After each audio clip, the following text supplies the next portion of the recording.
Hello,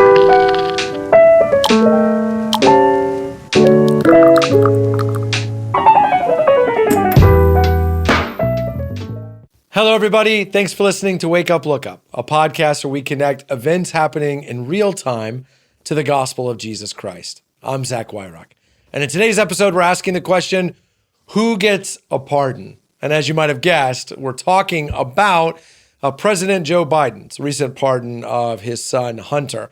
If you haven't heard of this story, well, first of all, you must have been living under a rock. But if you haven't heard, let me catch you up. President Joe Biden's son, Hunter Biden, was convicted of multiple felonies within the last year, tax charges, gun charges, and seems to have been on a run of pretty unseemly behavior involving drugs and selling access to his father, whether that access was real or just simply something he capitalized on. He was convicted by a jury and sentenced to multiple years in prison. President Biden, now at the end of his presidency, used his presidential powers to issue a full pardon to Hunter, meaning he will be set free from his charges and will serve no jail time for any of the crimes that he committed. As you might expect, this has kicked up the usual political fervor. Republicans are calling it a miscarriage of justice, an abuse of presidential power.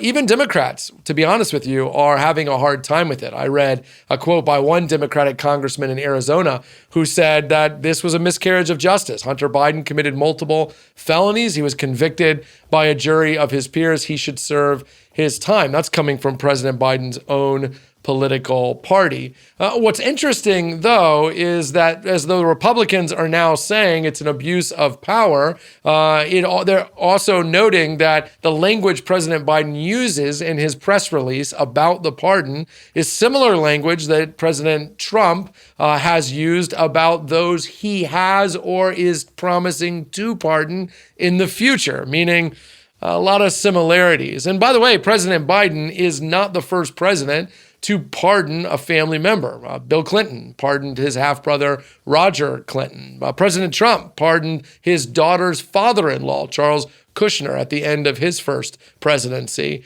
Look, all these things are relevant and meaningful. These conversations about justice and abuse of power, but they're also political and legal, and I'm not a politician or a lawyer. So I want to look at this from a spiritual angle, because I think actually what President Biden did, and then the way the country is responding, is pretty instructive of a spiritual reality, and that is that because we are sinners, our temptation is to want and expect a pardon for ourselves and to want and expect judgment for everybody else. Or you might say, to want and expect a pardon for those we care about and judgment for those that we don't. I experience this almost every time I do a funeral, and the person who died, no one really knows where they were spiritually. They never really talked about their faith, didn't seem to have a vibrant relationship with Jesus. In that situation, almost always, the people who loved that person will do everything in their power to try to convince me, even though I'm not asking,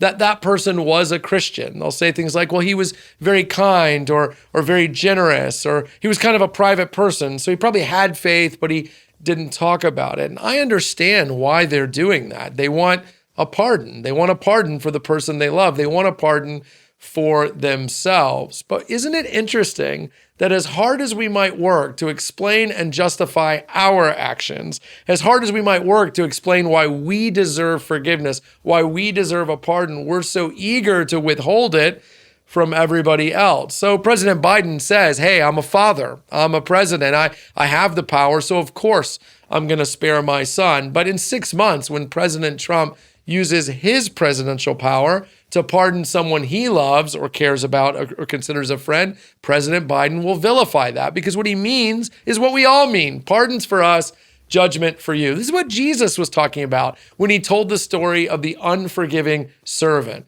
a man who goes to the king and can't possibly pay his debt and begs for a pardon and receives it and celebrates by going out in the hall and grabbing the throat of a guy who owes him money and expecting judgment for him. Listen, in all this fervor about pardons and judgment, who deserves them, who doesn't, recognize this theme running through our human hearts. The truth is, we are all sinners needing grace, deserving of judgment. That our first instinct should be to identify not with the need for a pardon, but to identify with the righteousness of a God who would judge us. Listen, I'm not a politician, I'm not a lawyer, probably neither are you, but I am a sin-sick sinner in need of grace. So grateful for what God has done. And my prayer in response to this story is, God, make me someone who preaches grace to other people. Make me someone who desires grace for other people, even and especially